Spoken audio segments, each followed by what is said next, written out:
नमस्कार। ज्ञानवर्धक इस वीडियो में आपका तहे दिल से स्वागत है।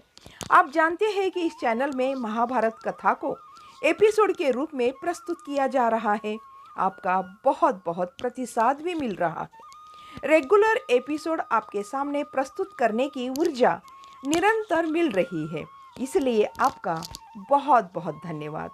अगर आप चैनल पर नए हैं तो चैनल को सब्सक्राइब जरूर करें ताकि सबसे पहले मेरा वीडियो आपके पास पहुंच सके।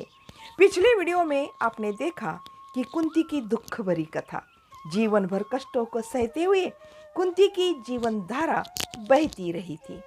भीष्म को जल्द से जल्द अपने पोते का मुंह देखना था। कुंती को पता चला था वंश बढ़ाने के लिए पति की दूसरी शादी की बातें चल रही है। इसलिए कुंती ने पति से पूछा था कि यह मैं क्या सुन रही हूँ। तो पति ने कहा था, ताऊ जी घर के बड़े बूढ़े हैं, उनकी बात मैं कैसे टाल सकता हूँ। तब कुंती ने कहा था, उनसे कहो बेकार में दूसरी पत्नी क्यों, इसके कोई गलती नहीं। इस बात पर पति जोर से चिल्लाकर कहा, तो क्या मेरी गलती है। ऐसा कहकर वह आंखें दिखाने लगा था। कुंती चुपचाप वहां से चली गई थी। आखिर में कुरु वंश को बढ़ाने की एकमात्र इच्छा से भीष्म माद्री को ले आए। वह कुंती से जरा पतली और 2 वर्ष छोटी थी। कुंती जैसा गठन नहीं था, पर जादू भरा आकर्षण था माद्री में। चंचल नयन, सारे महल में उसके रूप की वाहवाही हो रही थी। कुंती मन ही मन वह बातें स्मरण कर रही थी कि एक बार पांडु और माद्री का विवाह हो ही गया था। विवाह संस्कार देखते ही मैं अपने महल में लौट आई। मन में आया कि माद्री को यहाँ बुला ले, पर सोचा नहीं, उसकी इच्छा हो तब वो आ जाएगी। पर वह कुछ दिन उपरांत मेरे महल को खोजते हुए आ गई। बातचीत में बहुत होशियार लगी। पहले ही उसने दीदी कहकर बातचीत शुरू की। कुंती आगे स्मरण करती है कि माद्री ने पहली बार ही यही पूछा था कि सुना है आपके मायके वालों ने गाड़ियां भरकर दहेज दिया था, स्वयंवर भी किया था। दीदी, मैं आपकी बराबरी नहीं कर सकती। हमारे यहाँ कन्या शुल्क लेकर लड़कियां बेचते हैं। विवाह भी लड़की वालों के यहाँ कभी नहीं होता। हमारे यहाँ की यही पद्धति है। अब यहाँ पर मेरा सहारा तो आप ही है, मेरे ऊपर कृपा दृष्टि बनाए रखना। कुंती ने इस पर जवाब दिया था कि इसमें कृपा वहाँ कहाँ से आ टपकी। इस तरह उन दोनों के बीच में का द्वेष खत्म हो गया था। अब अहंकार के लिए जगह ही नहीं थी। माद्री भी अब सब समझ गई थी। कुंती ने सोचा, अब माद्री को स्नेह देना चाहिए, क्योंकि वह अपना घर, गांव, राज्य सब छोड़कर आई थी। उसने मेरे माता पिता के बारे में भी पूछा था। माद्री ने यह भी कहा था कि दीदी, हमें बीच बीच में मिलते रहना चाहिए, नहीं तो हमारा कौन है यहाँ। दूसरे दिन दोपहर को पता चला था कि पांडु अश्वरथ और पैदल सेना लेकर दिग्विजय को निकले हैं। वे आसपास के राज्यों को जीतकर कुरु राज्य का विस्तार करने वाले हैं, ताकि स्वर्ग में रहने वाले कुरु पीतरों को आनंद प्राप्त हो। वीरता दिखाने के लिए वह गया था। इस कारण चारों ओर हर्ष का माहौल था। भीष्म तो पीठ ठोक ठोक कर आशीर्वाद दे रहे थे। बाहर मंत्र घोषों से आकाश गूंज गया था। कुछ लोगों ने यह भी आक्षेप लगाया था कि युवराज के दिग्विजय पर जाते समय रानियां बाहर क्यों नहीं आई थी। कुछ एक ने कहा, अभी नई नई है, उनको पति का इतना जल्दी युद्ध पर जाना अच्छा नहीं लगा होगा।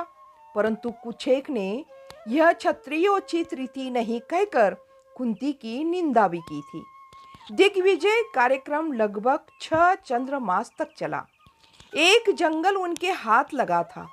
वहां से निवासी डर के मारे भाग गए थे। दूसरा पड़ोसी राजा हार गया था। हारने के उपरांत उसने यह स्वीकार कर लिया था कि नदी के इस पास उसका कोई अधिकार नहीं। उसके द्वारा भेंट किए गए घोड़े रथ और आभूषण हस्तिनापुर पहुंच गए थे। पूर्वजनों के शोभा यात्रा निकालकर राजा का स्वागत किया था। अब तो कुरु राज्य के शौर्य की कीर्ति समस्त आर्यवृत्त में फैल गई थी। पांडुराज दिग्विजय करता हुआ बाहर ही घूम रहा था।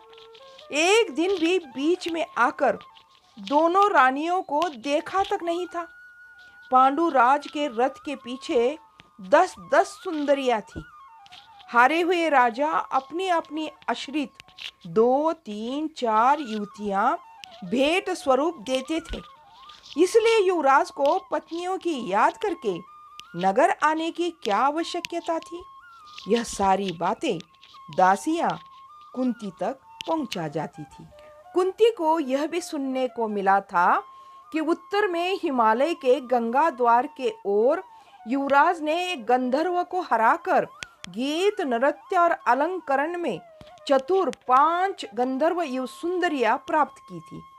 इसके अतिरिक्त सुनहरे रंग की भेड़ों के ऊन से बने सुंदर कशिदाकारी वाले 10 महीन कंबल भी प्राप्त किए थे।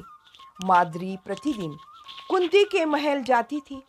दोनों का भाग्य एक जैसा ही था, ऐसा कुंती को लग रहा था। पांडु राज के बारे में यह सब सुनकर माद्री घबराई हुई थी। तब कुंती ने माद्री को समझाया था, क्यों घबरा रही हो? कैसी भी सुंदरियां क्यों न मिले, तुम घबराना नहीं। 6 मास बाद दिग्विजय युवराज नगर को लौटे। पूरा नगर अलंकृत हो उठा था। घरों की दीवारों पर गेरू मिट्टी की पट्टियां बनाई गई थी। सड़कों पर पानी का छिड़काव करके धूल बैठा दी गई थी। जहां तहां हरे छप्पर और तोरण बनाए गए थे।